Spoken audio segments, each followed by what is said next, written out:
জয় শিব শম্ভু, হর হর মহাদেব। শ্রাবণ মাস হিন্দু পঞ্জিকার অন্যতম পবিত্র ও পুণ্যময় একটি মাস।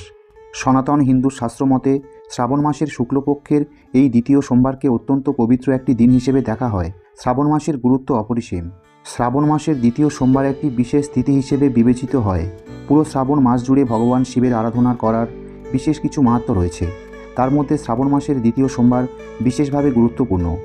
বন্ধুরা, শ্রাবণ মাসের দ্বিতীয় সোমবার হলো একটি সর্বশ্রেষ্ঠ দিন। এই দিনটি খুবই শুভ এবং পবিত্রতম একটি দিন। শিবপুরাণে বলা হয়েছে, শ্রাবণ সোম ব্রতে ভগবান মহাদেবের আরাধনা করলে সব ইচ্ছা পূর্ণ হয় ও পাপ ক্ষয় হয়ে জন্ম জন্মান্তরের পুণ্য লাভ হয়। শ্রাবণ মাস প্রধানত ভগবান শিবের উপাসনার জন্য সুপরিচিত এবং শিবের ভক্তদের জন্য এটি এক অতীব গুরুত্বপূর্ণ ও আধ্যাত্মিক সময়। শ্রাবণ মাস হলো হিন্দু ধর্মের সবচেয়ে পবিত্র ও পুণ্যময় মাস। এই মাসের প্রতিটি সোমবারই মহাদেব শিবকে উৎসর্গ করা হয়, যা ভক্তদের জীবনে পূর্ণ আশীর্বাদ ও কল্যাণ নিয়ে আসে বলে বিশ্বাস করা হয়।